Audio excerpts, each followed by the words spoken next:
The 5 most terrifying giants in the Bible. Goliath wasn't the biggest, the oldest, or the most terrifying giant in the Bible. He was just the most famous casualty. The scriptures record multiple races of giant men, some so big they made the Israelites feel like insects, and some so mysterious their very existence triggered a global flood. 1. The Nephilim, the origin of the giants. We start with the source of the mystery. The Nephilim. Found in Genesis 6-4, they appeared before the great flood when the sons of God had children with human women. The word Nephilim literally means the fallen ones.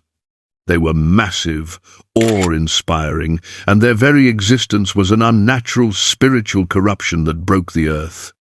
Their presence was so egregious, so far outside the divine order, that it led God to send the flood to wipe the earth clean and restart creation. These are the giants tied directly to the greatest divine judgment in history. 2. The Anakim, the unbeatable towers. Our second group is the Anakim, the giants who first paralyzed the Israelites with fear. When Moses sent 12 spies into the Promised Land, they encountered these sons of Anak.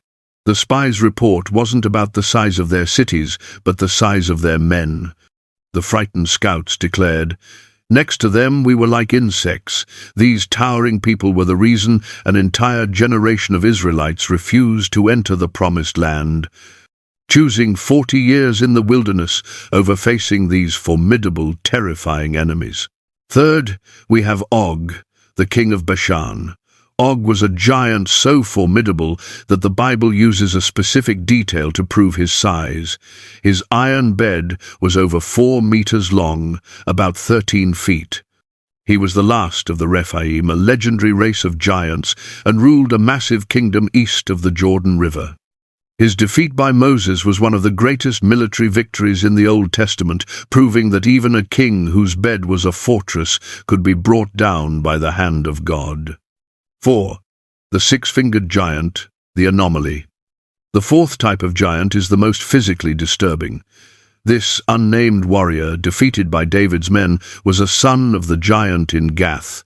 His terrifying distinction was his biology.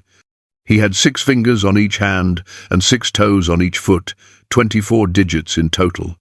This bizarre, unsettling physical feature marks him as a distinct genetic remnant of the giant races. His form was as unsettling as it was fearsome, highlighting the grotesque persistence of these ancient bloodlines. 5. Goliath, the casualty. Finally, we have Goliath, the most famous but perhaps the least significant giant on this list. Standing at nearly 3 meters, 9 feet 9 inches, he was a massive Philistine champion. His judgment was the most personal. He was brought down by a single, perfectly placed stone from the sling of a shepherd boy, David. Goliath's death wasn't just a battle victory, it was a symbolic defeat of the giant menace, proving that the size of your opponent means nothing when God is on your side. From the mysterious Nephilim who caused the flood, to the Anakim who paralyzed a nation, to the 6-fingered anomaly, the biblical record of giants is far wider and more astonishing than we often remember. They walked the earth, and their stories are a timeless testament to human fear and divine power. If you were surprised by the true scale of the Nephilim, write "fallen ones" in the comments.